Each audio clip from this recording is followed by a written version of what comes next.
quiero esta mañana ir con usted a la raíz de todo, al principio, y quiero pedirle que abra su Biblia en el capítulo 2 de Génesis y vamos a leer el versículo 15. Génesis 2:15. Ese sí ya va a aparecer ahí en algún momento, pero para aprovechar el tiempo que tenemos, yo voy a empezarlo a leer. Génesis 2:15. Dice: el Señor Dios puso al hombre en el jardín del Edén para que se ocupara de él y lo custodiara, dice la Nueva Traducción Viviente. Pero el Señor Dios le advirtió: puedes comer libremente del fruto de cualquier árbol del huerto, excepto del árbol del conocimiento del bien y del mal. Si comes de su fruto, sin duda morirás.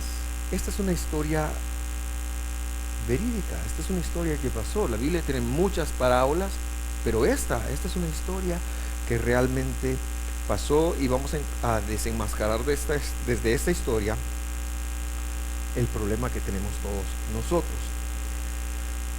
Leímos que Dios puso al hombre en un jardín. ¿Cómo se llamaba el jardín?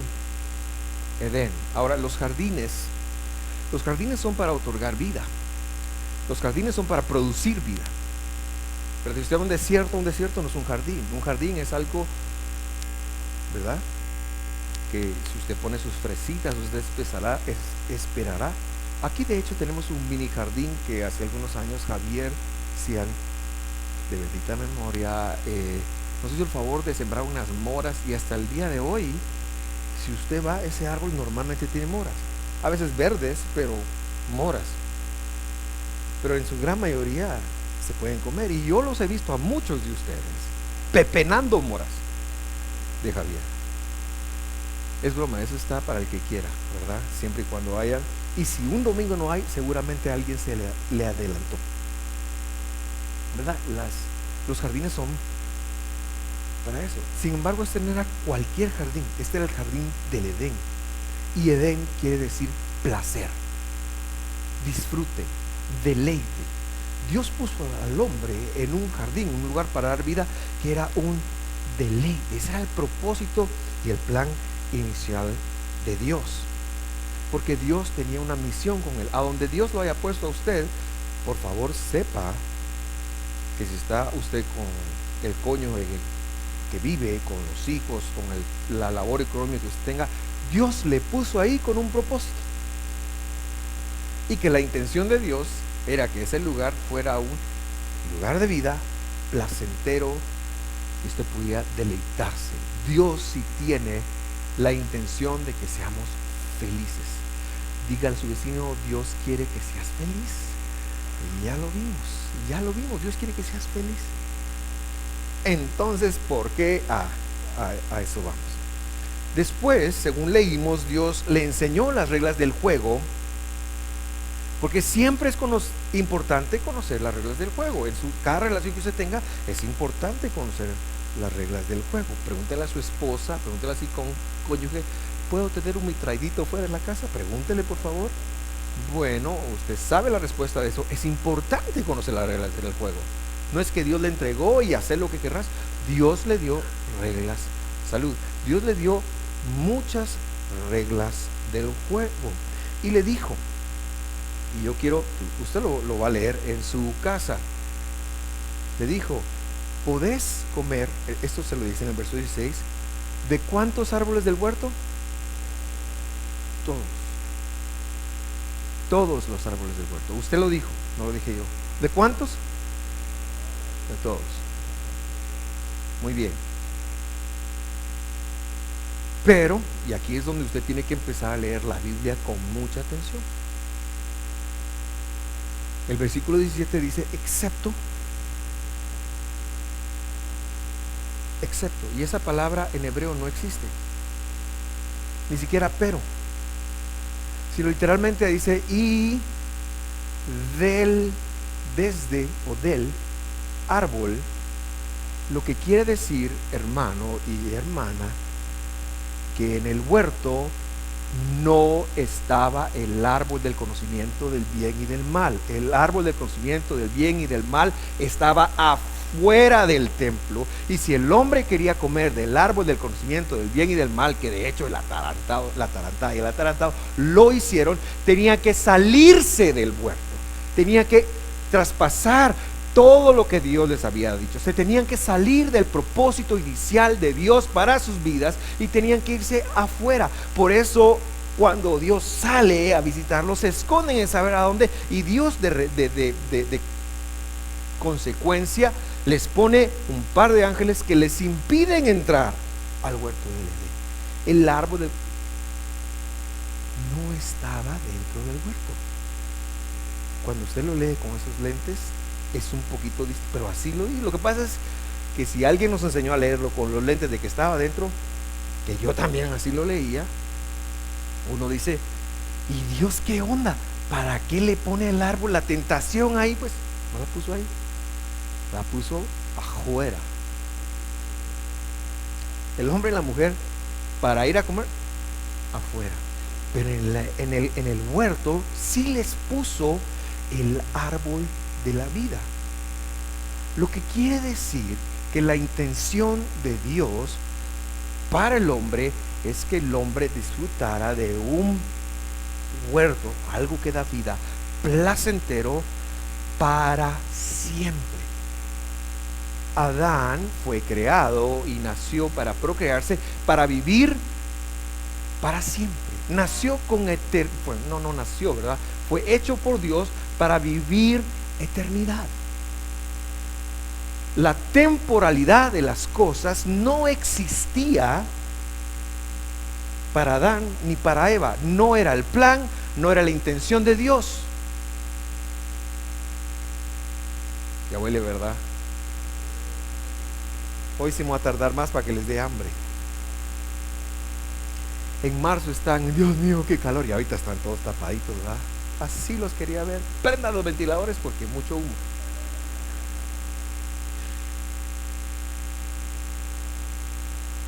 Entonces, Dios le dijo, no se vayan, muchachos, no salgan del propósito, no vayan a comer del árbol. Y por último dice, si comes de su fruto, sin duda morirás.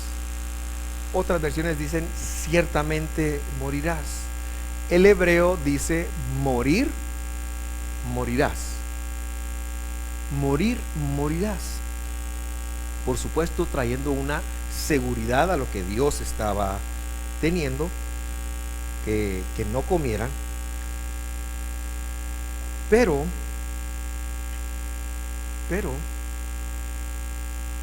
lo que Adán hizo junto con Eva fue que produjeron muerte, porque morir, morirás. Y platicaba con Josué, y le aprendí algo a Josué ¿cuándo fue? El jueves, ¿verdad, Josué?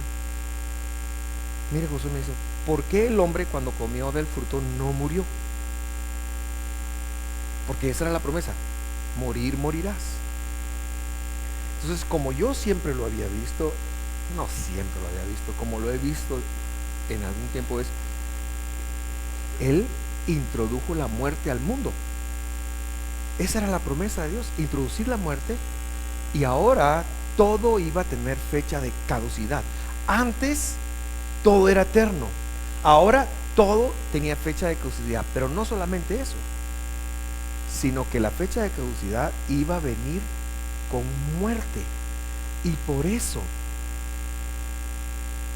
dígame algo en esta vida, dígame algo que pueda haber que sea eterno. Porque hasta el filósofo mexicano dijo, el amor acaba,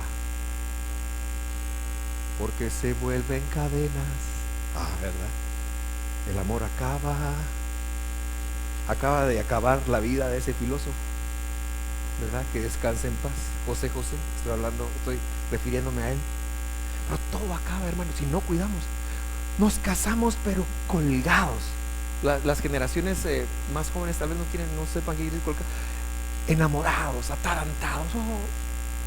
Solo tenemos ojos para la doncella. Pregúnteles un par de años después. Pregúntele después. Ya después ni se sientan juntos en la iglesia.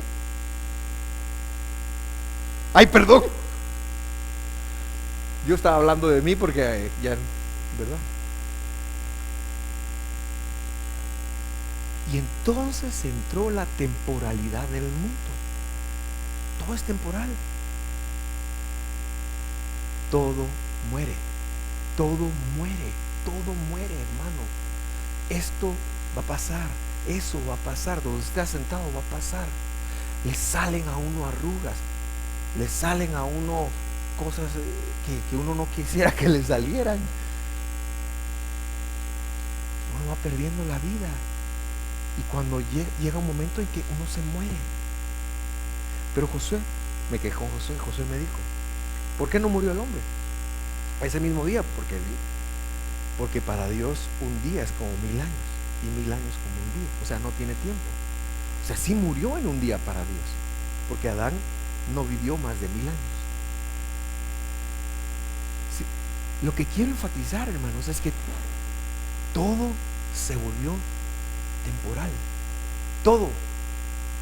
Uno quisiera tener amistades para toda la vida, pero difícilmente usted es tan amigo con quienes empezó su vida. Todo tiene temporalidad.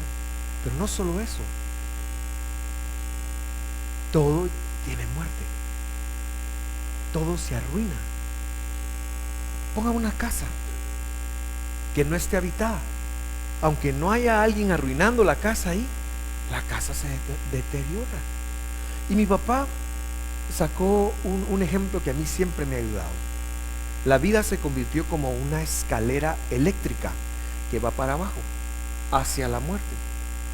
Mi papá decía que si uno quería tener alguna trascendencia en la vida, uno tenía que aprender a ir en contra de la vía de la muerte. Y entonces uno va hacia arriba. Si uno está estático, uno está haciendo que arriba la muerte. Si uno va a la velocidad que la escalera desciende, uno apenas está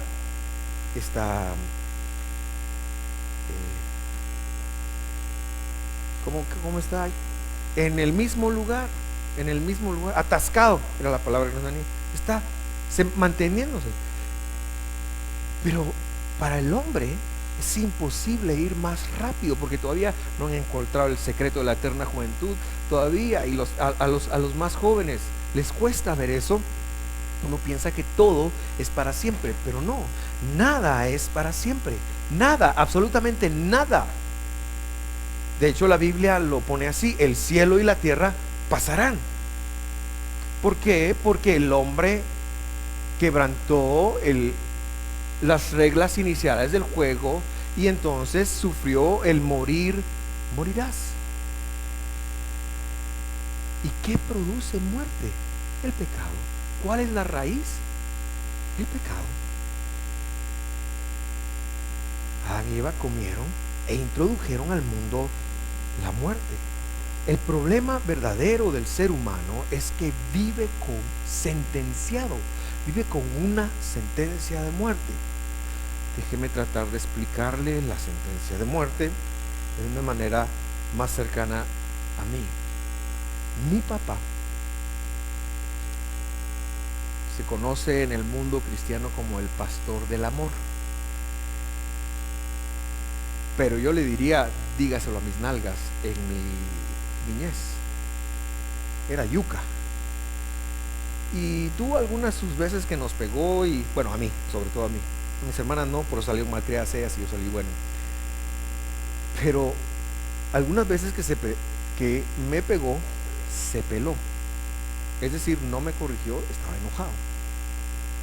Entonces, como que una vez, pero esta se la cuento otro día, mi mamá, que lo equilibraba muy bien, le habló, y entonces él empezó a hacer un ejercicio, y el ejercicio de él era: cuando me iba a corregir a mí, sobre todo a mí, porque yo era el varón, las otras eran las princesas, yo era el varón.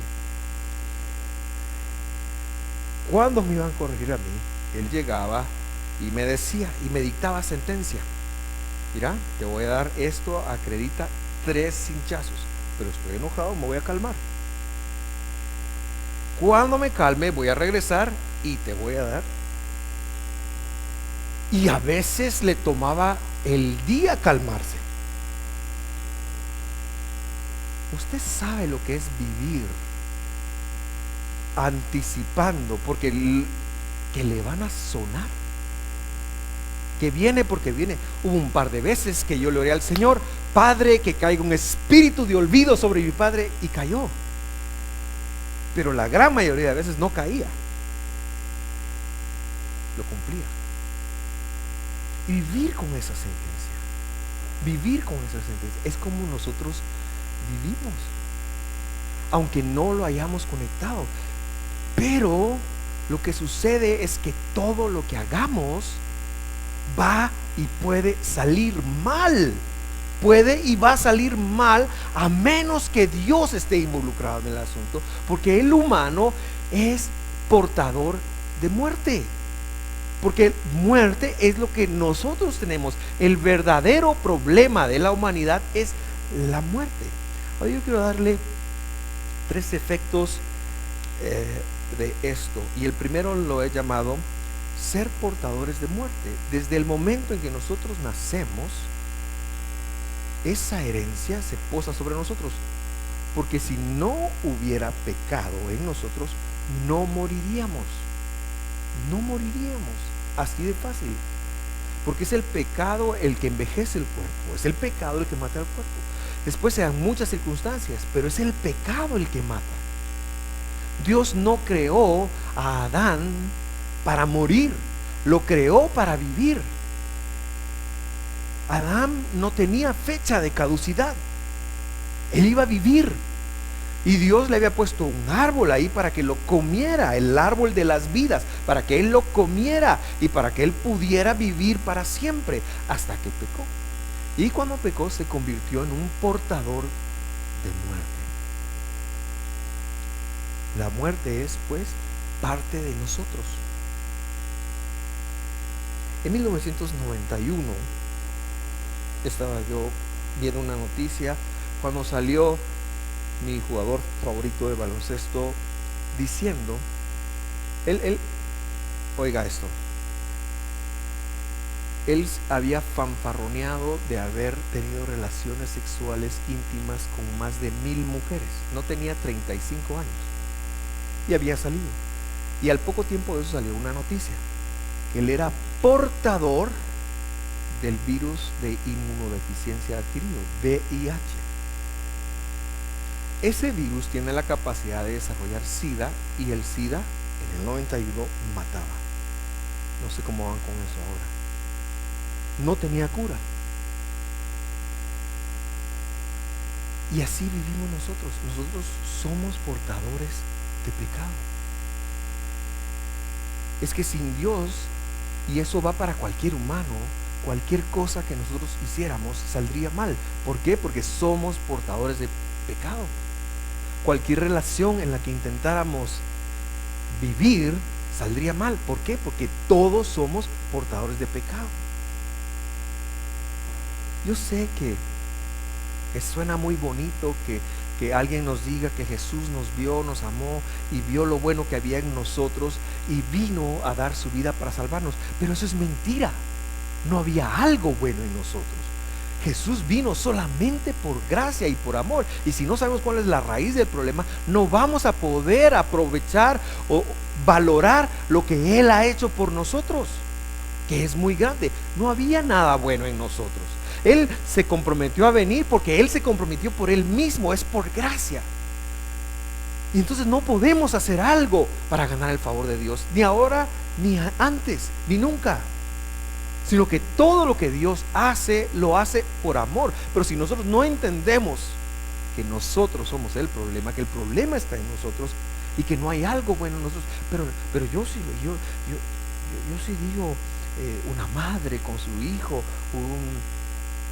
claro, lo bueno que hay en nosotros es Dios, es porque Dios lo pone, pero yo me interesaría mucho ver esa relación de la madre con el hijo a los 15 años, cuando el hijo ya está como la tiznada con la madre.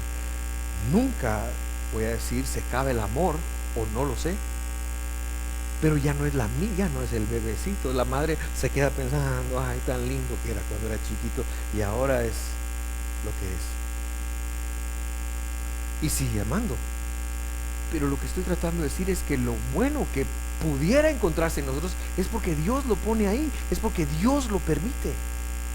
Las cosas buenas que hacemos es porque de alguna manera, si Dios no estuviera presente, nos mataríamos desde pequeños.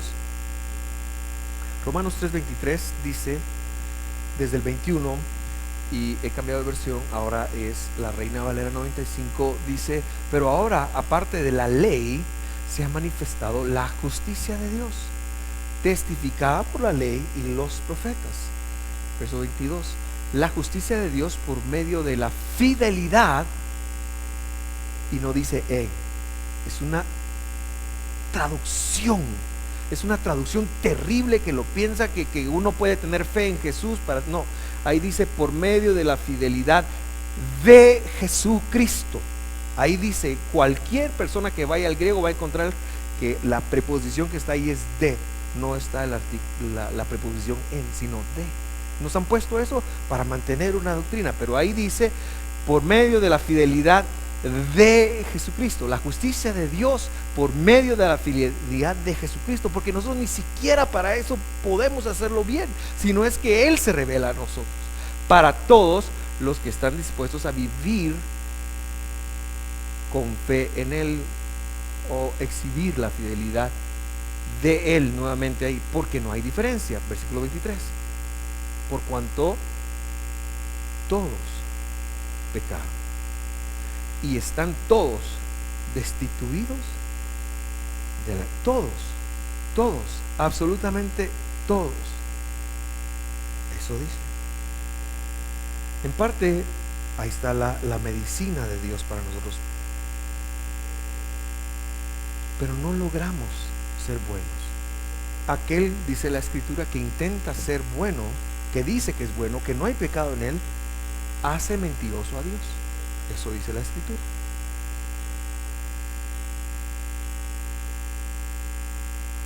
Somos portadores del mal. Es muy triste que hoy en día y siempre acaben matrimonios, acaben amistades, acabe dinero, acabe todo. Pero lo que ocasiona esto es que nosotros somos portadores de pecado. O sea, usted ya nació así, pues por lo menos diga, por lo menos yo pensé que era mi culpa. No, pero sí es su responsabilidad. Nacimos así. Segundo aspecto del pecado,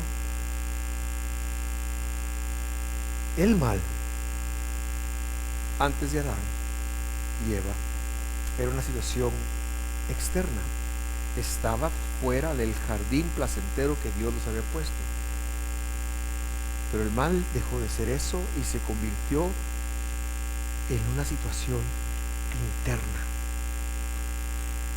Hay algo que nos atrae continuamente al mar, y no hay alguien perfecto, ni siquiera de ustedes. Yo tengo una gran opinión de ustedes que están sentados acá, pero si pasáramos a contar cada uno aquí, hiciéramos un pacto de confidencialidad, apagáramos el internet y cada uno de nosotros dijera sus demonios, todos tendríamos cosas terribles que contar. Yo, como predico, cuento algunas de las terribles mías, ¿verdad? Pero todos tendríamos cosas, una situación terrible que contar. ¿Por qué? Porque el mal dejó de ser algo externo y pasó a ser algo interno. Romanos 7:15 nos trae luz sobre esto.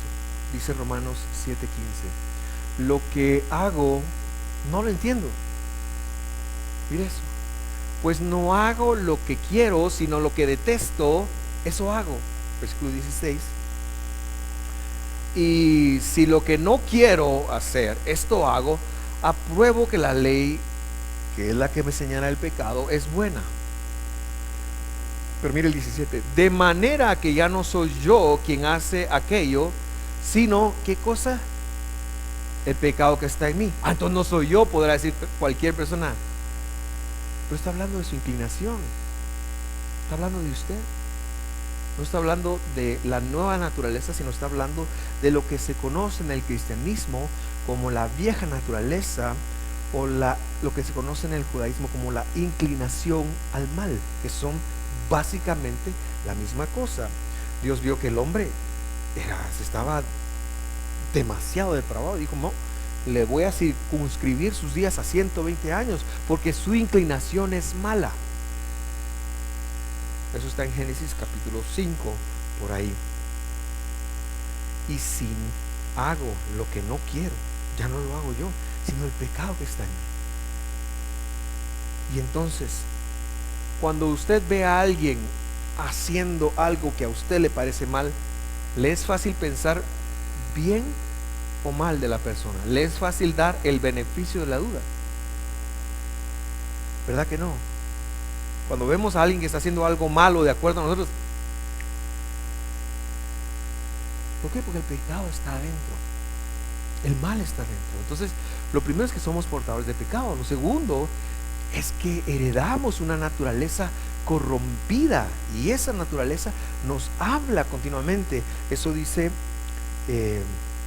Jacobo 4:7.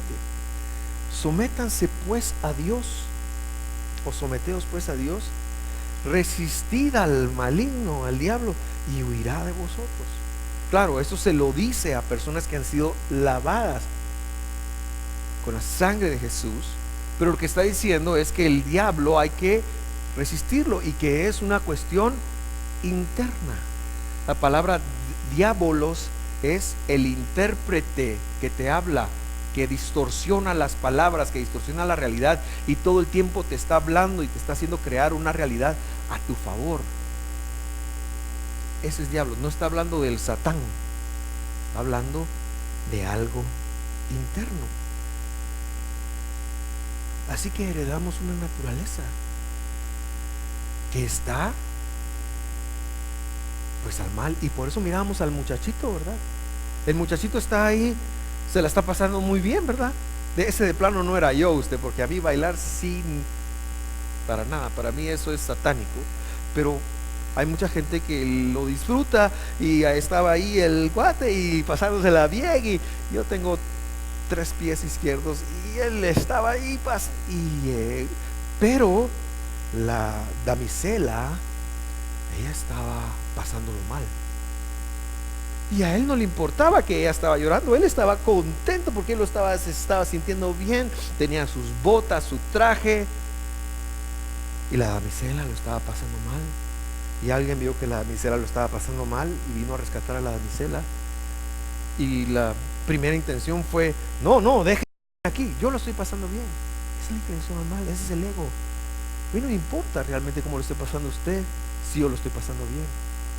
A mí realmente, para mí es así como, yo tengo mi propia realidad, yo tengo mi propia manera de verlo. Lo que pasa es que nadie lo ve como yo, nadie es tan perfecto como yo. Sí, yo sí me equivoco, pero no tanto como los demás. Yo sí ofendo a los demás, pero es que los demás me ofenden a mí. Usted vea, esa es la inclinación al mal, esa capacidad que tenemos de verlo todo a nuestro favor. Y estaba el niño de tal manera que cuando llegó el papá, o quien ha llegado a quitarle a la niña y lo arrebata, el niño saca lo que está dentro de él y empieza a tirar golpes y patadas, y saber cómo habrá terminado, porque la verdad, yo no estaba en esa fiesta, ¿vio?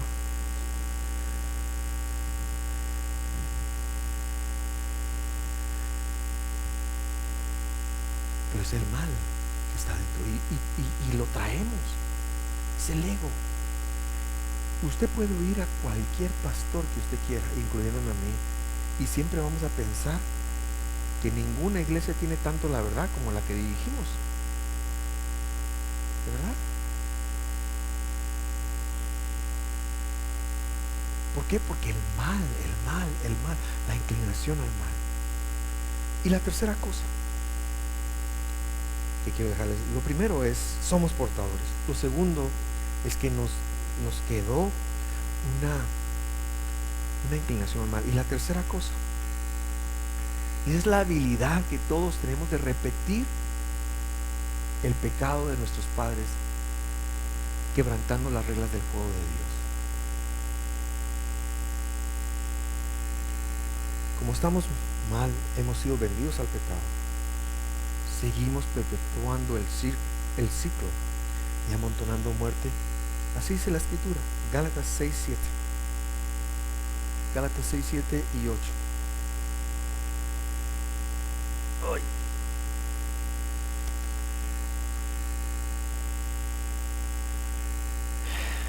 No se engañen, hermanos. La mala inclinación, nos vivimos engañando. Yo no soy tan malo como los demás, yo soy mejor. Yo tengo mi corazón herido por lo que me han hecho. Yo puedo justificar mi mal. Vivimos engañándonos. Yo puedo justificar con aquí, yo puedo entrar a un lugar y decir esto está malo, pero el problema soy yo. Y eso es lo que a veces no nos damos cuenta. No se engañen. Así dice Gálatas 6:7. No se engañen, por favor, por el amor de Dios. A quien sí no podemos burlar es a Dios. Porque todo lo que el humano siembre, eso segará. Y seguimos sembrando bien. Escuchamos algunas buenas siembras de vez en cuando, pero la verdad, todos los días sembramos mal. Sembramos mal en los que más amamos, sembramos mal en los que queremos, sembramos mal en los que odiamos, sembramos mal a donde vayamos, sembramos mal. ¿Cómo se llama eso? Pecado. Seguimos pecando. Porque, versículo 8, porque el que siembra para su carne, el que siembra para su ser, el que piensa en él mismo, en lo que lo hace sentir, incluso cuando tratamos de salir adelante con nuestros problemas, el que trata de salvarse a sí mismo, el que solamente trata de cambiar, el que está sembrando para su carne, de la carne, de la vieja naturaleza, cosechará corrupción.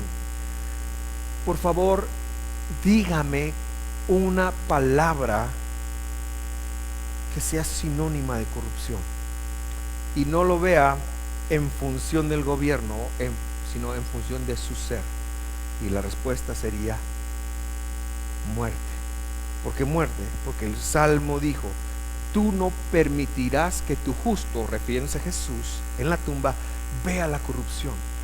El cuerpo humano, en el momento en el que muere, en el momento en que deja de respirar, se empieza a corromper. El cuerpo humano se corrompe inmediatamente. Yo no sé si usted ha estado cuando alguien ha partido de la presencia del Señor, pero inmediatamente uno lo ama entrañablemente, pero su cuerpo se empieza a corromper. Así que el que siembra para sí mismo, el que está pensando en sí, el que piensa que puede ser bueno, siembra para su carne y segará muerte. Pero el que siembra para el Espíritu, del Espíritu segará vida eterna. ¿Y qué se refiere a eso? ¿A qué se refiere? ¿Cómo segamos? ¿Cómo sembramos para el Espíritu? Eso la dejo para el final. Romanos 6:23. ¿Qué es pecado? Pecado es quebrantar los mandamientos positivos de Dios al no hacerlos, y los negativos de Dios al sí hacerlos. Es decir, si Dios me dice no hagas tal cosa, yo hacerla, y si Dios me dice haz tal cosa, yo no hacerla. Romanos 3:23. Porque la paga del pecado es ¿cuál es el resultado del pecado? Muerte. Le dije yo a mi amigo, no le pasa, estamos fregados todos ustedes, ¿no? Pero no se lo dije con esas palabras, sino con las que van, porque yo también estoy vendido a muerte.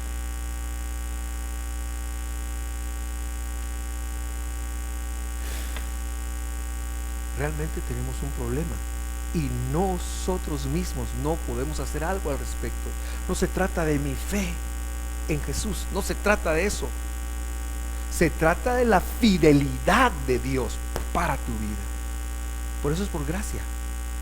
¿Tengo yo una participación activa? Por supuesto que la tengo, porque yo tengo que recibirla. Pero el problema es que la gente piensa que para agradar a Dios se tiene que portar bien, que para cambiar se tiene que portar bien. No, no podemos. Simple y sencillamente no podemos porque estamos vendidos al pecado. Es cuando Jesús nos salva que podemos portarnos bien.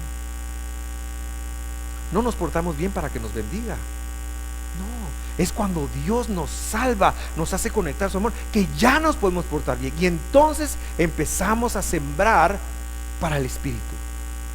Porque por supuesto que tenemos que hacer las cosas bien. Por supuesto que tenemos que tener una ética distinta. Por supuesto que tenemos que apartarnos del pecado. Por supuesto que tenemos el favor de Dios para hacerlo. Pero no antes de Jesús, no sin Jesús, sino que depende de Jesús.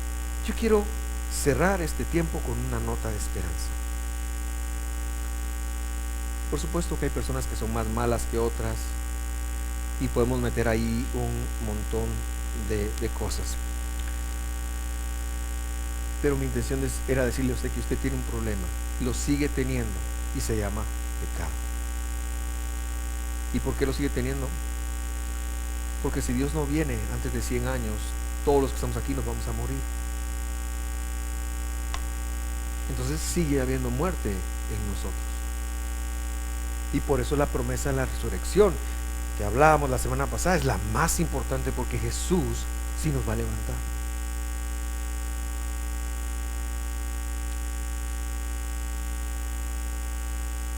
Yo soy muy optimista en cuanto a estas cosas. ¿Por qué? Porque yo debería estar muerto ya con las cosas que he hecho. Sin embargo, Dios en su gracia y en su favor me sigue dando vida, nos sigue dando vida. Y por eso la nota de esperanza está en este mismo versículo, cuando dice: pero el regalo de Dios, la intención de Dios, lo que Dios está dispuesto a darte, lo que no te va a cobrar por darte, lo que Él quiere que tú tengas. No se trata de levantar la mano y decir: yo acepto a Jesús en mi corazón. Se trata de recibir tanto amor y estar dispuesto a evidenciarlo a partir del momento que lo recibes. No puedes seguir casado con los actos pecaminosos. No puedes seguir casado con estar siendo una víctima de tu mala inclinación. Esas cosas existen, y no puedes pensar en que eres un portador de pecado y demás, porque el Señor vino para hacer eso. Y hay dos versículos que yo quiero cerrar.